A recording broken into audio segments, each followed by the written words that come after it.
जय हिंद दोस्तों। Mission defence academy के यूट्यूब चैनल पर आपका बहुत बहुत स्वागत है। दोस्तों, यदि आपको मेरे वीडियोज पसंद आ रहे हों पेपर के, तो आप इसको लाइक करें और सब्सक्राइब भी करें चैनल को। और आपके जो फ्रेंड तैयारी कर रहे हैं, आप उनके लिए भी इसको रिकमेंड करें।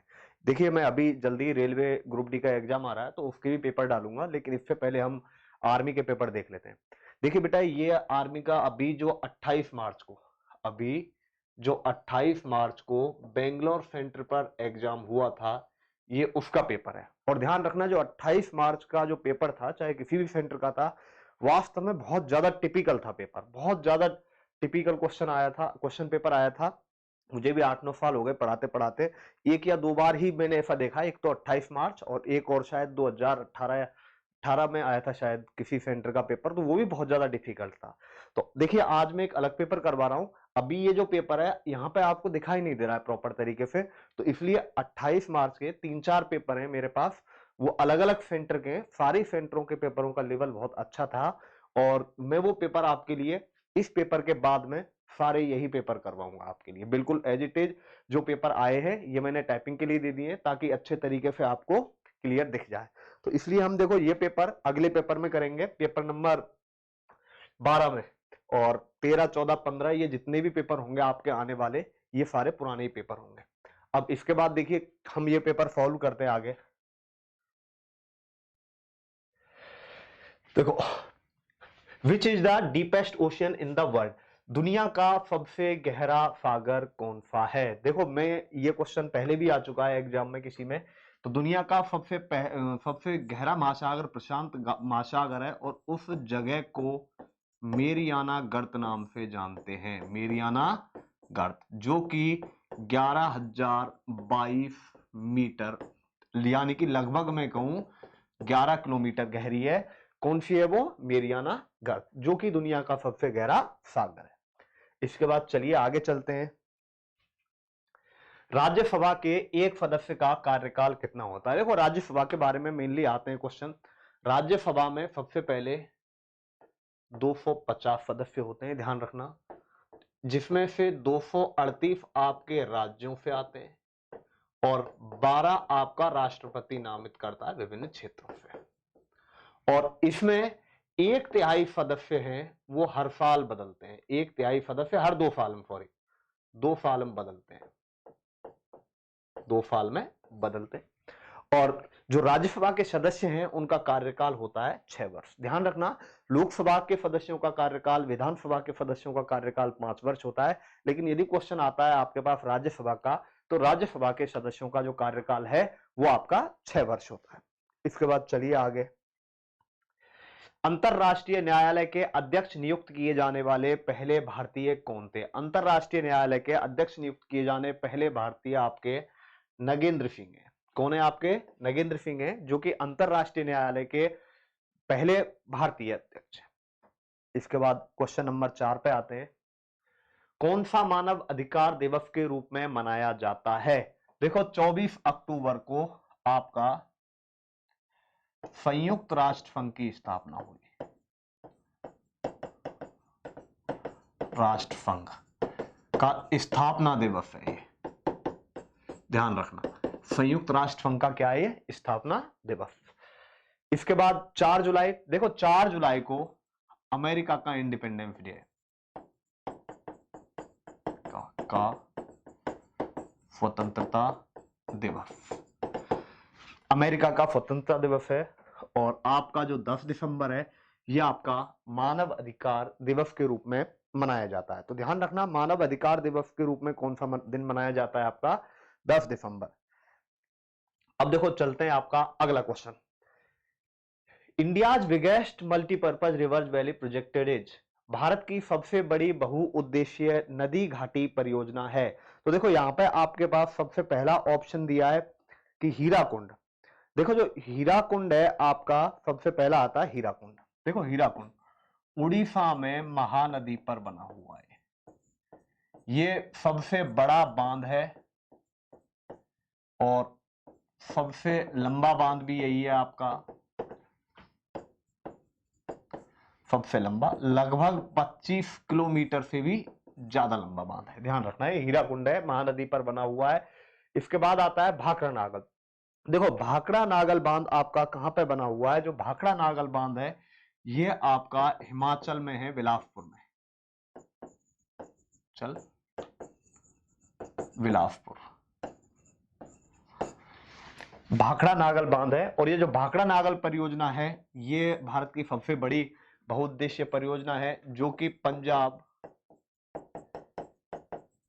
राजस्थान और हरियाणा की संयुक्त परियोजना है। ध्यान रखना, आपकी पंजाब, राजस्थान और हरियाणा की ये संयुक्त परियोजना है भाखड़ा नागल। ये दामोदर घाटी परियोजना है, दामोदर नदी पे, और पश्चिम बंगाल और बिहार की परियोजना है। इसके बाद चलिए आगे चलते हैं।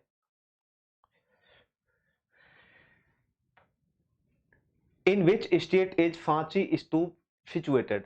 सांची का स्तूप, जो सांची के स्तूप हैं वो कौन से राज्य में है? ध्यान रखना, सांची के स्तूप आपके मध्य प्रदेश में। कहां पे? मध्य प्रदेश में। और जो कि बौद्ध धर्म से संबंधित है। ये ध्यान रखना, सांची के स्तूप हैं आपके बौद्ध धर्म से संबंधित है। ये भी आ जाता है कि सांची का स्तूप किससे संबंधित है। ध्यान रखना, बुद्धिस्ट कला का एक अच्छा नमूना है यहाँ पे, बुद्धिस्ट कला का एक अच्छा नमूना है। इसके बाद चलिए आगे चलते हैं, क्वेश्चन नंबर 7। देखो question number 7, each one teach one कार्यक्रम किससे संबंधित है? देखो ईच वन टीच वन कार्यक्रम संबंधित है आपका प्रौढ़ एडल्ट एजुकेशन से, प्रौढ़ शिक्षा से, जिसमें एक के बाद एक को आगे जो शिक्षित करने का प्रोग्राम है वो बनाया गया है। इसके बाद चलिए आगे चलते हैं। भारत और पाकिस्तान के बीच शिमला संधि पर हस्ताक्षर कब हुए? देखो भारत और पाकिस्तान के बीच भारत पाक में युद्ध हुआ, उसके बाद पाकिस्तान के लगभग 93,000 सैनिक भारत की जेलों में बंद हो गए। फिर उसके बाद भारत और पाकिस्तान में 1972 में आपका शिमला समझौता हुआ, शिमला समझौता हुआ भारत और पाकिस्तान में। तो भारत पाकिस्तान के बीच जो शिमला समझौता है, वो शिमला संधि है, वो कब हुई? आपकी 1972 में हुई है। इसके बाद आइए, महानदी कहां से निकलती है? देखो महानदी आपकी कहां से निकलती है, मैंने आपको बताया है पहले भी कि कई नदियां हैं जिनको आपको याद रखना है कि कौन सी नदी कहां से निकलती है। तो देखो जो महानदी है वो आपकी रायपुर के सिंगवा पर्वत से निकलती है, वह पर्वत श्रृंखला है, ठीक है। सिंगला पर्वतमाला से निकलती है, रायपुर से निकलती है। कहां से निकलती है? आपकी रायपुर से निकलती है महानदी। इसके बाद चलिए आप आगे चलते हैं, आगे देखते हैं आनंद मठ किसने लिखा? देखो यहां पे आता है अबुल फजल। अबुल फजल ने आपका क्या लिखा? अकबरनामा लिखा। इनकी जो फेमस किताब है अकबरनामा। कवि जो कालिदास है, कवि कालिदास ने मेघदूतम है, बहुत सारी बुक हैं लेकिन मेघदूतम उनकी मेघदूतम, इसने अकबरनामा। देखो आनंद मठ आपका बंकिम चंद्र चट्टोपाध्याय ने लिखा है, और जो इनकी फेमस पुस्तक है, ध्यान रखना बंकिम चंद्र चट्टोपाध्याय जी की जो फेमस पुस्तक है वो कौन सी? आपकी आनंद मठ। ये कई बार आ चुका है एग्जाम में, और ऐसा क्वेश्चन आपका बहुत ज्यादा आता है। तो ध्यान रखना आनंद मठ किसने लिखी है? बंकिम चंद्र चट्टोपाध्याय जी ने। इन्होंने बहुत सारी पुस्तकें लिखी है, शरत चंद्र चटर्जी ने। मेघदूत के देखो अभी आया था, मेघदूत के लेखक कौन है? कालिदास। तुलसीदास मैंने बताया था पहले भी आया है ये, रामचरितमानस। कौटिल्य ने आपकी लिखी है अर्थशास्त्र, अर्थशास्त्र। इसके बाद वेदव्यास जी ने आपकी लिखी है महाभारत। तो ध्यान रखना जितनी भी महत्वपूर्ण पुस्तकें हैं वो आपको याद रखनी है, एग्जाम में पूछी जाती हैं पुस्तकें, और इनके अलावा बहुत सारी पुस्तकें हैं, ध्यान रखना। तो मेन आपको याद रखनी है। सौर मंडल का सबसे बड़ा ग्रह कौन सा है? देखो ग्रहों के बारे में क्वेश्चन आ रहे हैं, बेसिकली हमें जानकारी रखनी है। सौर मंडल का सबसे बड़ा ग्रह बृहस्पति है। बुध सूर्य के सबसे नजदीक है, सूर्य के सबसे क्या है? ये नजदीक है। इसको क्या बोलते हैं? शुक्र को पृथ्वी का जुड़वा ग्रह भी बोलते हैं, पृथ्वी की बहन या जुड़वा ग्रह। इसके अलावा सबसे जो गर्म है वो भी कौन सा ग्रह है अपना, शुक्र ग्रह। कार्बन डाइऑक्साइड की उपस्थिति के कारण मैंने पहले ही बताया है। सबसे ज्यादा उपग्रह पूछे कौन से ग्रह के हैं, तो सबसे ज्यादा उपग्रह आपके कौन से ग्रह के, शनि ग्रह के। और इसके बाद मैंने बताया था कि लाल ग्रह किसे कहा जाता है, तो लाल ग्रह हम मंगल ग्रह को कहते हैं। इसके बाद चलिए आगे चलते हैं। इनमें से कौन हमारी संसद का हिस्सा नहीं है? देखो प्रेसिडेंट, और ये लोकसभा अध्यक्ष कर लेना है इसको। प्रेसिडेंट, लोकसभा अध्यक्ष, देखो प्रेसिडेंट भी है, लोकसभा अध्यक्ष भी है। चीफ जस्टिस, ये आपका न्यायालय का हिस्सा है, ध्यान रखना, न्यायालय का हिस्सा है, जो कि संसद का हिस्सा नहीं है। इसके बाद चलिए देखो आगे क्वेश्चन नंबर 14। अशोक ने अपनी आखिरी लड़ाई कहां लड़ी? देखो अशोक के 13वें अभिलेख के अनुसार, 13वें अभिलेख में जिक्र है इसका, 13वें अभिलेख के अनुसार जो अशोक ने अंतिम लड़ाई है वो कौन सी लड़ी थी? कलिंग की लड़ाई थी, जिसमें ध्यान रखना लाखों सैनिक मारे गए थे। और एक रात को जब अशोक वहां घूम रहे थे तो रोने की और लोगों के छटपटाने की, वो सारा जो विनाश हुआ था उसे देख के उनका हृदय परिवर्तन हो गया था। और उन्होंने उसके बाद भविष्य में कभी कोई युद्ध नहीं करने का प्रण लिया था, और उसके बाद उन्होंने कभी कोई युद्ध नहीं किया। इसके बाद चलो आगे चलते हैं। गौतम बुद्ध का जन्म कब हुआ? देखो गौतम बुद्ध का जन्म मैंने आपको बताया था लुम्बिनी में, 563 ईसा पूर्व हुआ था। 563 ईसा पूर्व हुआ लुम्बिनी में। लुम्बिनी में कहां पे हुआ? लुम्बिनी में। कहां पे हुआ? इक्वाछु वंशीय राजा थे, ध्यान रखना, इक्वाछु वंशीय राजा शुद्धोधन के, किसके यहां? इक्वाछु वंशीय राजा शुद्धोधन के यहां। ध्यान रखना भगवान राम का जन्म भी इक्वाछु वंश में ही हुआ था। इसके बाद चलो आगे चलते हैं। Question number 15। एक स्वस्थ आदमी के दिल की धड़कन की दर क्या होती है? देखो ये क्वेश्चन सबको पता होगा। एक स्वस्थ आदमी के दिल की धड़कन की दर क्या होती है? 72, 72 बार 1 मिनट में स्वस्थ आदमी का दिल धड़कता है। ये देखो यहां पे आपका साइंस शुरू हो चुका है, ये पहला ही क्वेश्चन था। इसके बाद आइए सेकंड क्वेश्चन पे। मस्तिष्क का कार्य क्या है? थिंकिंग। देखो हिंदी में लिख देता हूं, सोचना। मस्तिष्क का कार्य क्या है? सोचना, बिल्कुल है। बैलेंसिंग बॉडी, शरीर को नियंत्रण में लेना, शरीर का नियंत्रण एक तरीके से। और दोनों बोथ ए एंड बी, तो ध्यान रखना बोथ ए एंड बी इसका राइट आंसर है। मस्तिष्क का जो काम है वो दोनों ही है, एक तो सोचना और एक शरीर का नियंत्रण करना। ओनली ए। इसके बाद आइए आगे। रक्त देखो किससे शुद्ध होता है? रक्त किससे शुद्ध होता है? देखो लंग्स, हार्ट और किडनी, और आपका है last all of the above. तो देखो जो रक्त है आपका, रक्त किससे शुद्ध होता है? तो यहां पे आपके सामने जो ऑप्शन है वो सारे के सारे आपके सामने दिए गए हैं। हमें बताना है इनमें अब रक्त किससे शुद्ध होता है। देखो फेफड़े O2 और CO2 के लेवल को चेंज करते हैं। फेफड़े हैं वो आपके क्या करते हैं? O2 और CO2 के जो उसका रेशो है उसको चेंज करते हैं। उसके बाद है हार्ट, आपका पंपिंग करता है। और किडनी आपका क्या करता है? रक्त को फिल्टर करता है। किडनी क्या करता है? रक्त को फिल्टर करता है, गुर्दा। तो देखो यहां पे यदि बात करें रक्त को शुद्ध, रक्त शुद्ध किससे होता है? तो रक्त शुद्ध तो होता है बिल्कुल आपका किससे होता है? किडनी से। लेकिन लास्ट में दे रखा है ऑल ऑफ द एबव। तो देखो कहीं ना कहीं ये सारे ही काम में आते हैं, लेकिन फिर भी इसका जो राइट आंसर है, जो रक्त को फिल्टर करता है वो क्या करता है? आपका किडनी। ठीक है। बाकी ये भी ऐसी बात नहीं है, ये भी शुद्ध कर रहा है रक्त को। लंग्स, फेफड़े भी O2 और CO2 का जो लेवल है वो चेंज कर रहे हैं। तो ऑल ऑफ द अबव भी हो सकता है इसका। आगे चलते हैं क्वेश्चन नंबर 19।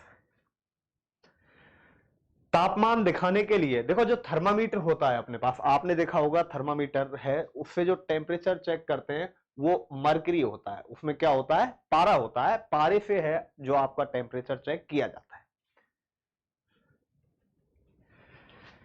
निम्न इनमें से किन जानवरों के समूह का रक्त ठंडा होता है? तो देखो राहु, मेंढक और कोबरा इसका राइट आंसर है। राहु फ्रॉग एंड कोबरा, रोहू, मेंढक और कोबरा, जो इनका रक्त समूह है वो कैसा होता है, ठंडा होता है। इसके बाद चलिए देखो ये आपका 20 क्वेश्चन हो चुके हैं। इसके बाद चलिए आगे बढ़ते हैं। क्वेश्चन नंबर, सूर्य ग्रहण कब होता है? देखो सूर्य ग्रहण कब होता है, जब आपका चंद्रमा सूर्य और पृथ्वी के बीच में आता है तो आपका सूर्य ग्रहण होता है, और सूर्य ग्रहण अमावस्या को होता है। तो चंद्रमा पृथ्वी और सूर्य के बीच में आ जाता है तो क्या होता है आपके पास, सूर्य ग्रहण। और जब पृथ्वी सूर्य और चंद्रमा के बीच में आ जाती है तो क्या होता है, चंद्र ग्रहण होता है। ध्यान रखना, सूर्य ग्रहण कब होता है आपका, जब चंद्रमा सूर्य और पृथ्वी के बीच में आ जाता है तो आपका क्या होता है, सूर्य ग्रहण होता है। और जब आपकी पृथ्वी बीच में आ जाती है तो क्या होता है, चंद्र ग्रहण होता है। ध्यान रखना, जो सूर्य ग्रहण है आपका वो अमावस्या को होता है, और जो चंद्र ग्रहण है आपका वो पूर्णिमा को होता है। इसके बाद चलिए आगे चलते हैं। क्वेश्चन नंबर 22, बिजली का सुचालक क्या है? देखो कांच, कागज, तांबा, पानी। तो देखो बिजली का जो सुचालक है वो क्या है, तांबा। पानी यहां ऐसे याद रखना, शुद्ध पानी बेटा, शुद्ध पानी जो एकदम प्योर वाटर होता है वो पानी का कुचालक होता है। लेकिन जब पानी में बहुत सारे जो लवण हैं वो मिक्स हो जाते हैं तो उस कंडीशन में पानी विद्युत का चालक बन जाता है। ध्यान रखना, लेकिन शुद्ध वाटर की बात करें, प्योर वाटर की बात करें, तो जो प्योर वाटर है वो पानी का कुचालक है। इसके बाद चलिए आगे चलते हैं। क्वेश्चन नंबर 23, बेरी बेरी किस विटामिन की कमी से होता है? देखो विटामिन की कमी से होने वाले रोग हैं, तो बेरी बेरी किस की कमी से? देखो ए की कमी से रतौंधी। याद रखना बेटा, आते हैं यहां बी का एक रोग का पूछ लिया, दूसरा नाम भी दे सकता है। विटामिन बी की कमी से बेरी बेरी, विटामिन सी की कमी से आपका कौन सा होता है, स्कर्वी, और विटामिन डी की कमी से आपका कौन सा रोग होता है, रिकेट। ध्यान रखना, ये आपको चारों ही याद रखने हैं बेटा। आपको यहाँ बेरी बेरी पूछा है, हो सकता है रतौंधी पूछ लिया जाता। तो विटामिन ए की कमी से होता है वो रतौंधी होता है, विटामिन बी की कमी से बेरी बेरी होता है, विटामिन सी की कमी से आपका स्कर्वी रोग होता है, और विटामिन डी की कमी से कौन सा रोग होता है आपका, रिकेट्स नामक रोग होता है। इसके बाद चलिए आगे चलते हैं। एटीपी क्या है? देखो एटीपी की फुल फॉर्म पूछी है, तो एटीपी की फुल फॉर्म है एडोनेसिन टेट्राफॉस्फेट। क्या होती है, एडोनेसिन टेट्राफॉस्फेट। यहां पूरा लिख लो, टेट्राफॉस्फेट, एडिनोसिन टेट्राफॉस्फेट, ये आपकी एटीपी की फुल फॉर्म है। इसके बाद चलो आगे चलते हैं। इनमें से कौन सा नियम अर्नस्ट हैकेल द्वारा दिया गया नियम है? कौन सा नियम अर्नस्ट हैकेल द्वारा दिया गया नियम है? देखो वंशानुगत ये मेंडल का, ये भी मेंडल का है। यहाँ पे जो बायोजेनिक का नियम है ये आपका अर्नस्ट हैकेल ने दिया था। किसने दिया था? अर्नस्ट हैकेल ने दिया था। बाकी नियम मेंडल के नियम है बेटा। बर्फ पिघलने का तापमान, देखो बर्फ पिघलने का तापमान है, बर्फ पिघलने का तापमान 4 डिग्री सेल्सियस है। ध्यान रखना, बर्फ जो पिघलती है, बर्फ बनती है, वो 4 डिग्री सेल्सियस पे शुरू हो जाता है। जीरो इसका आंसर नहीं है। इसका जो राइट आंसर है वो कितना होगा, 4 डिग्री। जो भी आपके पास फ्रीजर वगैरह होते हैं वो उनमें 4 डिग्री सेल्सियस ही सेट होके आता है। ध्यान रखना बेटा। इसके बाद चलिए आगे, हीमोग्लोबिन किसमें पाया जाता है? देखो हीमोग्लोबिन इज फाउंड इन, कहां पे पाया जाता है हीमोग्लोबिन?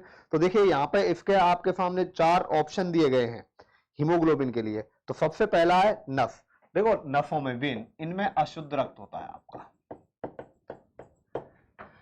मूत्र में आपका पानी, यूरिया और साल्ट होते हैं। बाकी हीमोग्लोबिन ध्यान रखना आपका रक्त में पाया जाता है। एड्स आपका एक वायरस है, एक्वायर्ड इम्यूनो डेफिशिएंसी सिंड्रोम है, एक रोग है। तो यहाँ पे जो हीमोग्लोबिन है वो कहां पे पाया जाता है आपका, ध्यान रखना, रक्त में पाया जाता है हीमोग्लोबिन आपका। इसके बाद चलिए क्वेश्चन नंबर 28 पे चलते हैं, आगे बढ़ते हैं। नेक्स्ट, एक परमाणु के नाभिक में क्या होते हैं? देखो वेरी इंपॉर्टेंट क्वेश्चन है कि एक जो परमाणु है, परमाणु के नाभिक में क्या होते हैं?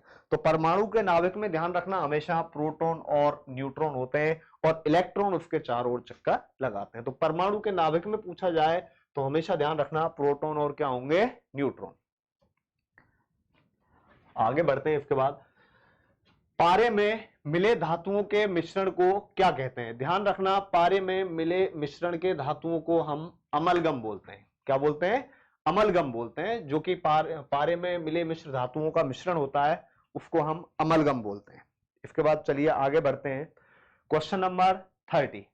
देखो अमोनियम क्लोराइड का फॉर्मूला NH4 है। देखो केमिस्ट्री में आप फॉर्मूले मेन याद रख लेना, जैसे कि आपका जल का सूत्र है। मैं आपको 5-6 इंपॉर्टेंट फॉर्मूले बता रहा हूं जो कि एग्जाम में आते हैं। देखो जल का सूत्र है, बैंकिंग सोडा है, धावन सोडा है, कास्टिक सोडा है, फिटिक्री है, सल्फ्यूरिक अम्ल है, ठीक है।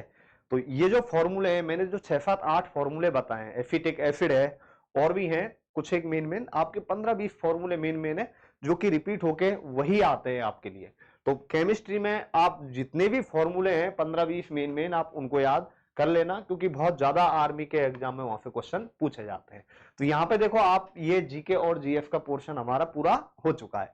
इसके बाद चलो आगे बढ़ते हैं, आगे मैथमेटिक्स पे आते हैं। समीकरण के मूल अल्फा तथा बीटा हो तो अल्फा प्लस बीटा क्या होगा, हमेशा ध्यान रखना बेटा, ax² bx प्लस सी बराबर 0।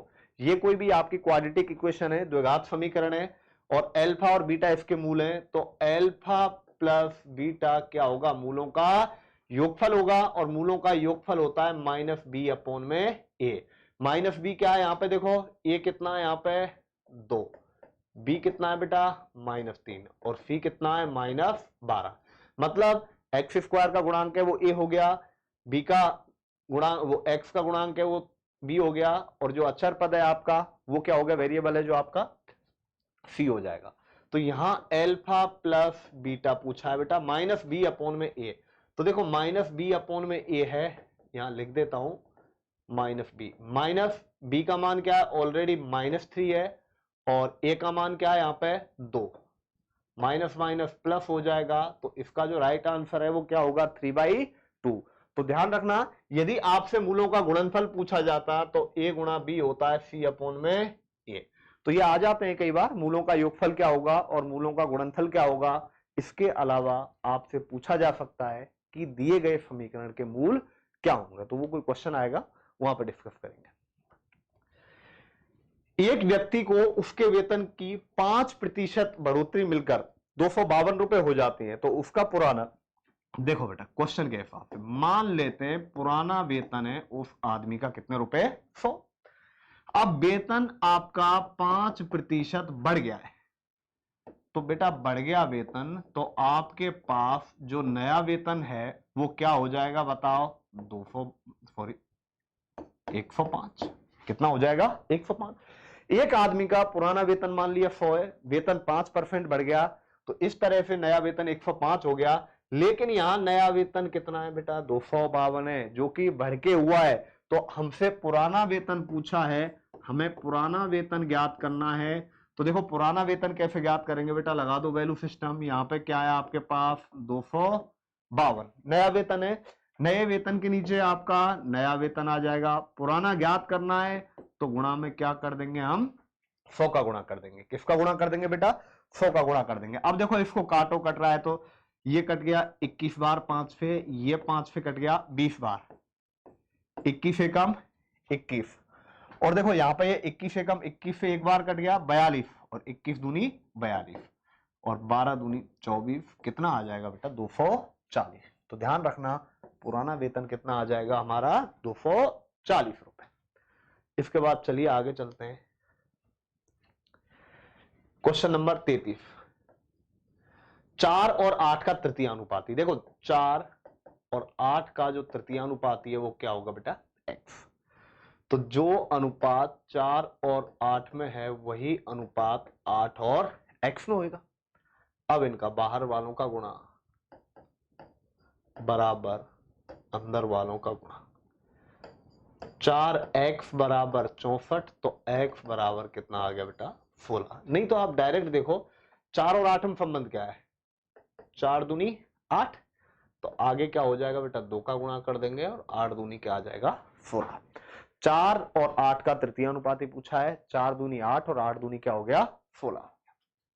आइए अगला क्वेश्चन। अब मेरा वेतन 10% बढ़ाकर 10% कम कर दिया जाता है, तो मेरे लाभ या हानि, लाभ या हानि का मतलब बेटा जो वेतन है पहले के कंपैरिजन में बढ़ गया तो लाभ होगा, और यदि वेतन पहले के कंपैरिजन में घट गया तो इसका मतलब आपको क्या होगी, हानि होगी।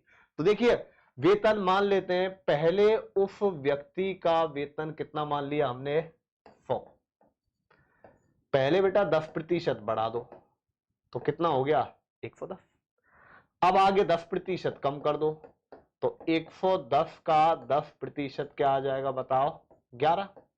11 कम कर दिया तो यहां 110 माइनस 11 कर देंगे, तो अब वेतन क्या हो गया उसका बताओ बेटा, 99 रुपए। पहले 100 था, अब 99, कितना कम हो गया, 1% कम हो गया अब उसका जो वेतन है पहले वेतन के कंपैरिजन में। तो इसका मतलब हानि कितनी होगी, उसको 1% की हानि होगी।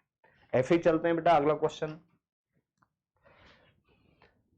मनोज एक स्थान पर 4 किलोमीटर प्रति घंटे की चाल से पहुंचा, परंतु वापस 16 किलोमीटर प्रति घंटे की चाल से लौट सका है। तो मनोज की औसत चाल, देखो औसत चाल क्या होती है आपकी, कुल दूरी बटा कुल समय। एक तो ये है, लेकिन आप इस तरीके से करोगे बेटा तो दूरी x माननी पड़ेगी, क्वेश्चन बहुत बड़ा हो जाएगा। लेकिन इसकी डायरेक्ट ट्रिक याद रख लेना, जब आपके पास दो चाल है, जब कितनी चाल है, दो चाल है, तो डायरेक्ट निकाल देंगे 2xy अपॉन में x प्लस वाई। तो 2xy मतलब कितना आ गया बताओ, ये 2 गुणा 4 से गया 64 से आया, अपॉन में कितना आ जाएगा बेटा यहां पे 6 प्लस 4। अब देखिए यहां पे 2xy अपॉन में x प्लस वाई। तो देखो 2x 4 किलोमीटर प्रति घंटे की चाल से जा रहा है और वापस 16 किलोमीटर प्रति घंटे की चाल से आ रहा है, तो कितना आ जाएगा, 4 दूनी 16 चौका 64 दूनी कितना आ गया 128,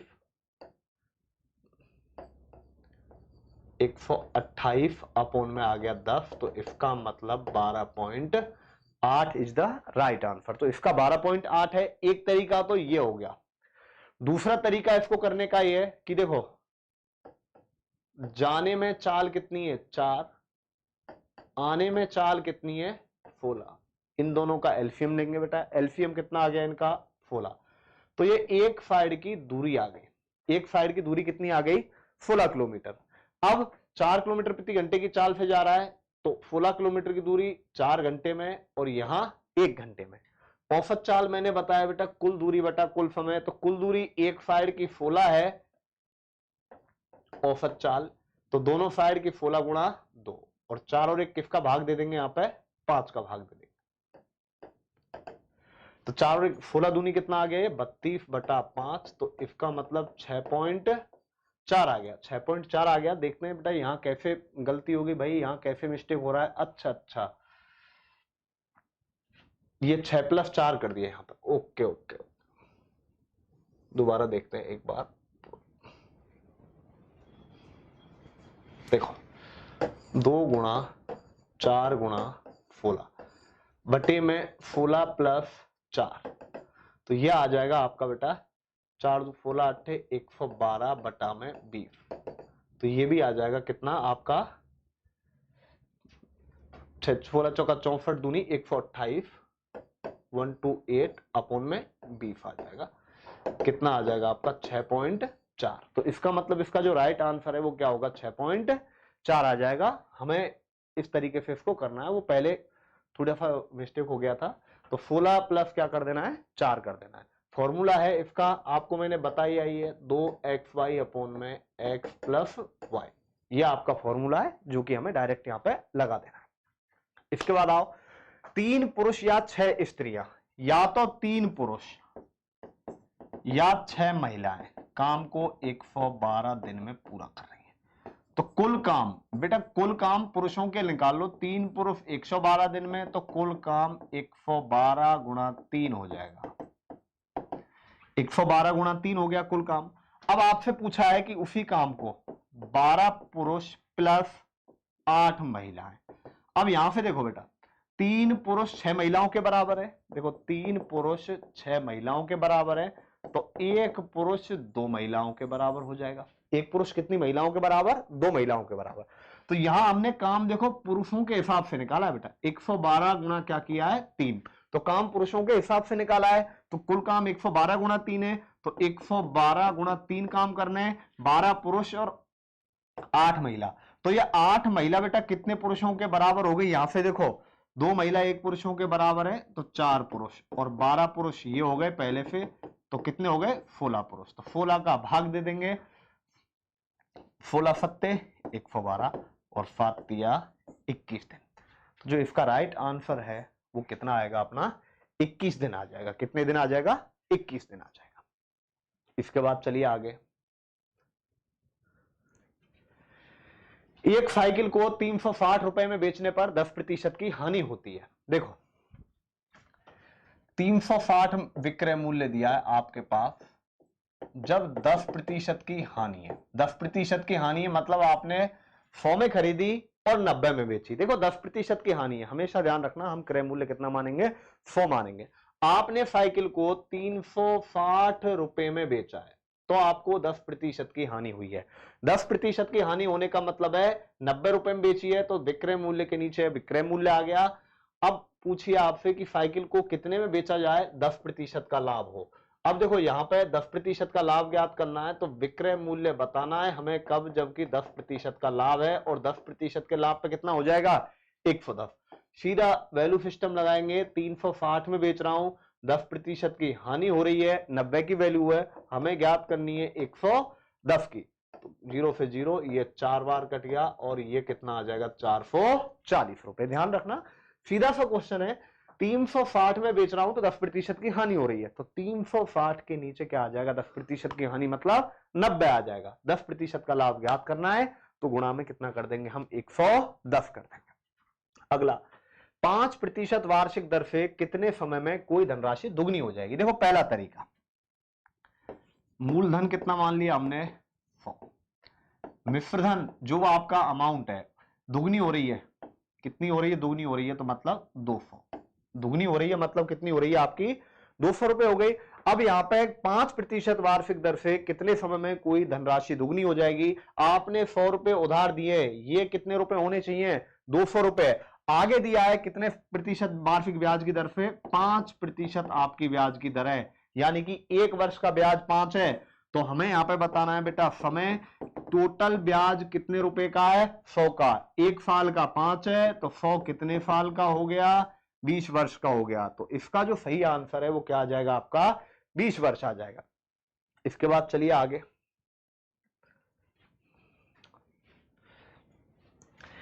एक कार का ईंधन संकेतक, सॉरी, एक नियमित बहुभुज के अंतः कोणों, इंटीरियर एंगल, अंतः कोणों का योगफल 1440 है। देखो अंतः कोणों का योगफल क्या होता है बेटा? पहले आओ फॉर्मूले पे।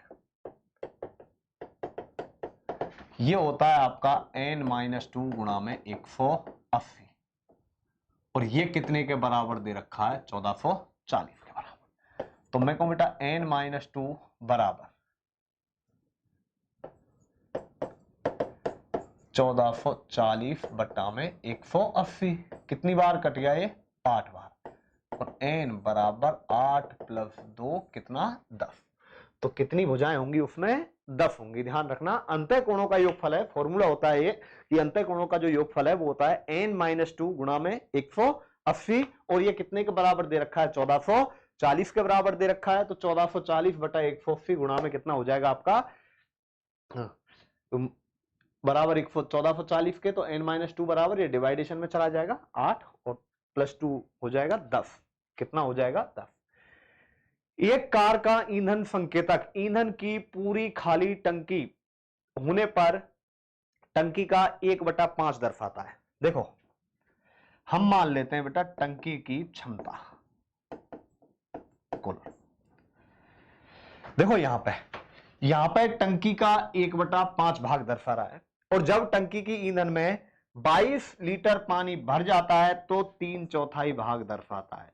3/4 भाग दर्शाता है। तो देखो सबसे पहले क्या है, एक तरीका तो इसको एक्स मान के करें, लेकिन हमें एक्स मान के नहीं करना है, हमें क्वेश्चन को डायरेक्ट करना है। टंकी देखो यहां पे क्या है बेटा, यहां 5 है और यहां 1 4 है नीचे। तो हम टंकी की क्षमता एक ऐसी संख्या मानेंगे, टंकी की क्षमता एक ऐसी संख्या मानेंगे जिसमें 5 का भी भाग जाए और 4 का भी जाए। तो वो संख्या क्या हो गई अपने पास? 20। क्या हो गई? 20। अब देखो खाली टंकी होने पर, यहां देखो खाली टंकी है तो बता रहा है कि भाई ये बताता है 1/5 है 20 का, तो खाली टंकी होने पर ये कितना दर्शाता है 4 लीटर। जब हमारे पास टंकी खाली है तो ये कितना दर्शाता है 4 लीटर। और जब आपके पास 3/4 भरी हुई है, जब 3/4 भरी हुई है तो ये कितना दर्शाता है बेटा आपके पास 15 लीटर। कितना दर्शा रहा है बताओ 15 लीटर। जब आपके पास टंकी खाली है तो दिखाता है 4 लीटर, और जब आपने 3/4 भर दिया है तो कितना दिखा रहा है 15 लीटर। अब एक बात बताओ बेटा, जब खाली टंकी है 4 लीटर, लेकिन जब हमने टंकी में कितना पानी भरा है 22 लीटर, कितना भरा है 22 लीटर, तो ये कितना बता रहा है 15 लीटर। तो 4 से 15 मतलब कितना भरा यहां पे हमने 11 लीटर, लेकिन वास्तव में भरा कितना है हमने यहां पे 22 लीटर, यहां पे कितना भरा है 11, तो इसका मतलब 11 लीटर बराबर किसके 22 के। और हमें बतानी है टंकी की क्षमता। टंकी में पहले बताओ बेटा कुल कितना आएगा। तो हमने देखो यहां पे 22 लीटर किसकी वैल्यू है 11 लीटर की वैल्यू है, लेकिन हमें कुल क्षमता बतानी है। हमने कुल क्षमता बेटा कितनी मानी है, यहां पे देखो टंकी की जो क्षमता है 20, तो 20 का यहां पे गुणा कर देंगे, कितना आ जाएगा यहां पे 40 लीटर। अब ध्यान से सुनो, यदि पूछे कि ईंधन की टंकी की कुल क्षमता कितनी है, यदि कुल क्षमता दर्शाने वाली बात करें बेटा, तो दर्शाने वाली बात कितनी है 40 लीटर, लेकिन जब खाली होती है टंकी तो बेटा कितना दिखाता है ये उसमें 4 लीटर। तो ध्यान रखना यहां पर जो टंकी की क्षमता हमारे पास निकल के आई है, जो दर्शाने वाली बात है वो कितनी है 40 लीटर दिखाएगा। इसके बाद चलिए आगे चलते हैं।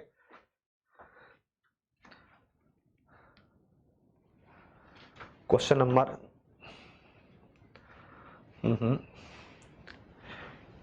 ये कौन सा क्वेश्चन है, गायब हो गया क्वेश्चन 40, चलो कोई नहीं। क्वेश्चन नंबर 42 पे आओ। क्वेश्चन नंबर 42 पे आओ। यदि ए और बी पूर्ण संख्याएं तथा ए स्क्वायर बराबर 121 है और बी बराबर है आपका 20, तो आपसे क्या पूछा है, तो आपके पास क्वेश्चन ही नहीं दे रखा, तो चलो ऐसा कर लेते हैं, इस क्वेश्चन में आप यही कर लो कि तो ए स्क्वायर गुणा बी कितना होगा। चलो क्वेश्चन कंप्लीट नहीं है तो ए स्क्वायर बी गुणा कर दो आप बेटा, ऑप्शन भी यही दे रखा है। अच्छा 121 गुणा 2 कर दो आप, ठीक है 121 गुणा 2 कर दो 242। ये क्वेश्चन आपका यहाँ पे थोड़ा सा कंप्लीट नहीं है, तो कोई भी ऑप्शन एक कर लो 242। ये 2 क्वेश्चन मिसिंग हो गए, नेक्स्ट पेपर में करवा देंगे इनको।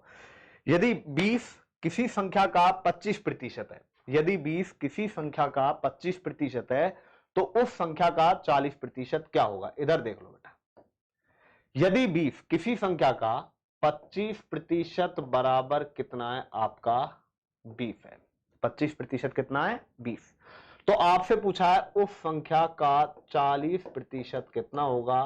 तो बेटा 20 कितने की वैल्यू है 25% की वैल्यू है, ज्ञात कितने की करनी है बेटा 40 की, सीधा सा है 20 25% आ जाएगा नीचे, 25% की वैल्यू है 40 की ज्ञात करनी है, 5 पंजे 25 5 अट्ठे 40 और यहाँ पे कितना आ गया बेटा 4, तो 4 अट्ठे कितना आ जाएगा 32 आ जाएगा।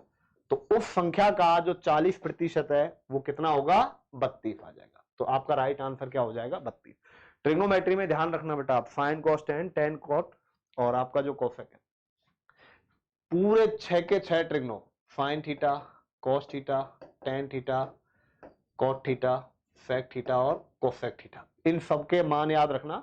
साइन 60 का मान आपसे पूछा है तो ध्यान रखना साइन 60 का मान होता है √3/2। मैंने टेबल बनाने का आपको तरीका बता दिया है क्लासरूम में, तो आप वहां से ये कर सकते हैं।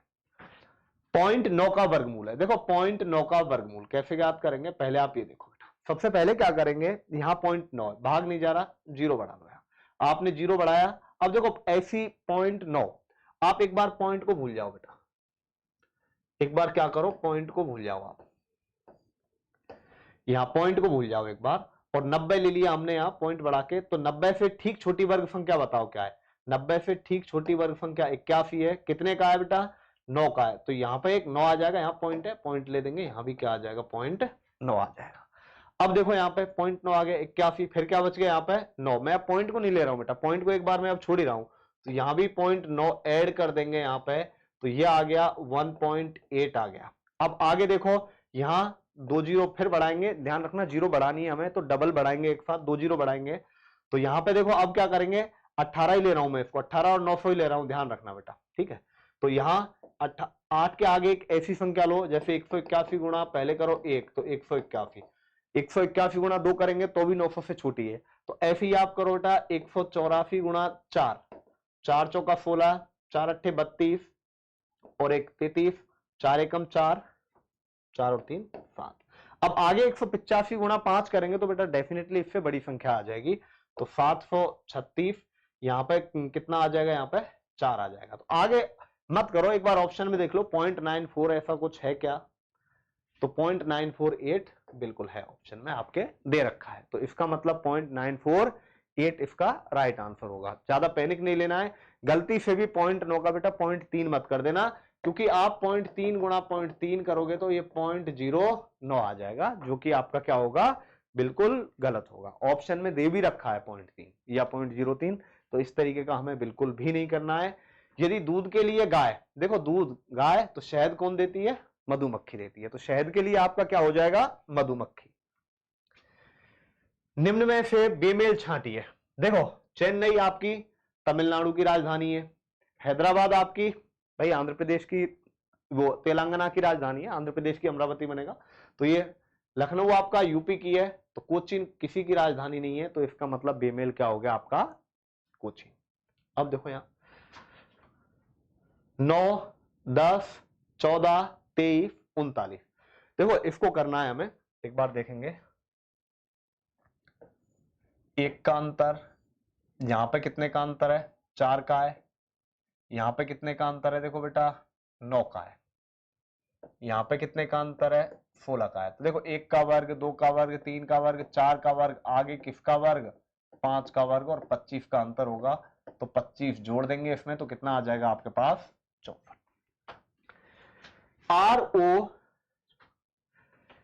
ROEFH के अक्षरों में से जानवर का नाम बनता है जिसका प्रथम अक्षर है। देखो बेटा ऐसा क्वेश्चन आ जाए उसको करने का आपके पास कोई भी तरीका नहीं है, ना ही कोई ट्रिक है इनको करने की, इनको तो सीधा सा है, यदि आप इसको अरेंज कर सकते हो तो आप क्वेश्चन कर दोगे। तो इससे बनता है HORFE, हॉर्स बनता है, HORFE हॉर्स, घोड़ा। तो प्रथम अक्षर क्या होगा आपका, H होगा, क्या होगा, H। इसके बाद आओ लास्ट, अच्छा क्वेश्चन है, ऐसे क्वेश्चन ज्यादा आते हैं। एक तिल चट्टा 10 मीटर ऊंचा खंबा है, ये खंबा है अपने पास 10 मीटर ऊंचा, कितने मीटर ऊंचा है बेटा, 10 मीटर ऊंचा है। एक चट्टा प्रतिदिन 3 मीटर चढ़ता है, देखो डेली 3 चढ़ेगा यहां, लेकिन क्या करता है 2 मीटर नीचे आ जाता है, तो इसका मतलब 2 दिन में कितना चढ़ेगा, ये 1 मीटर चढ़ेगा। एक चट्टा प्रतिदिन 3 मीटर चढ़ता है परंतु खिसक कर 2 मीटर नीचे आ जाता है बेटा, तो 2 मीटर नीचे आ जाता है, तो इसका मतलब 2 दिन में कितने मीटर चढ़ेगा, 1 मीटर। ऐसी बात करें बेटा हम तीसरे दिन की, अब देखो तीसरे दिन 1 2 3 फिर चढ़ गया 3 मीटर, तो देखो 3 चढ़ गया, ऐसे ही फिर 3, 2 दिन में 1 मीटर। तो एक बात बताओ बेटा आपका 2 मीटर कितने दिन में चढ़ेगा, मेरे हिसाब से ये क्वेश्चन गलत है, ये खिसक कर 2 मीटर मत करो बेटा, यहां पे करो आप 1 मीटर, ठीक है, क्वेश्चन गलत है, आप 1 मीटर करो ये, ठीक है, 2 मीटर नहीं करेंगे इसको, क्या करेंगे हम 1 मीटर। दोबारा से करते हैं क्वेश्चन को सॉल्व, क्योंकि ऑप्शन के हिसाब से देखें तो बेटा वो गलत है, 1 मीटर कर लेना है हमें। तो एक तिल चट्टा है, हमें 10 मीटर चढ़ना है ऊपर, कितना चढ़ना है 10 मीटर। तो डेली क्या करता है, एक दिन बेटा पहले दिन 3 मीटर चढ़ेगा परंतु खिसक कर 2 मीटर नीचे आ जाता है, ठीक है बेटा, क्वेश्चन पहले बिल्कुल ठीक था। देखो एक 10 मीटर ऊंचा चिकना खंबा है, 10 मीटर ऊंचा चिकना खंबा है, कितने मीटर है, 10 मीटर है, परंतु एक जो चिट्टा है प्रतिदिन 3 मीटर चढ़ता है परंतु आपका 2 मीटर नीचे आ जाता है, 3 मीटर चढ़ के 2 मीटर नीचे आ जाता है। तो देखो ये 2 मीटर नीचे आ जाता है, तो एक दिन में कितना चढ़ेगा, एक दिन में 1 मीटर। तो इसी तरीके से बेटा 6 दिन में कितना आ जाएगा, 6 मीटर। 7वें दिन भी पहले 3 चढ़ेगा तो 6 और 3 क्या हो जाएगा 9, फिर 2 नीचे आ जाएगा, तो इसका मतलब 7 दिन में 7 मीटर। लेकिन बात करूं 8वें दिन की बेटा, 7 दिन में 7 चढ़ गया, 8वें दिन फिर आपका 3 चढ़ जाएगा और 7 और 3 कितना हो जाएगा 10 मीटर हो जाएगा। उसके बाद चिट्टा है, एक बार चढ़ने के बाद फिर नीचे नहीं आएगा। तो ध्यान रखना कितने दिन हो गए आपके 8 दिन हो गए। कितने दिन हो गए 8 दिन हो गए। अब ध्यान रखना बेटा, इसके बाद जो मैं आपको 2-3 पेपर करवाऊंगा वो पुराने आए हुए पेपर हैं जो मैंने कहीं से अरेंज किए हैं, वो वाले पेपर आपके लिए करवाएंगे। और ध्यान रखना जो 28 मार्च वाले पेपर है मैं वही करवाऊंगा, और वो पेपर बहुत ज्यादा अच्छे लेवल के, अमूमन आर्मी में आते नहीं थे पहले लेकिन इस बार आए थे। हो सकता है अब आपका एग्जाम बहुत ज्यादा दिनों में हो रहा है, बहुत ज्यादा आपके लिए गैप मिल गया है, तो एग्जाम आपका टफ भी आ सकता है। बाकी अगली क्लास में देखते हैं बेटा।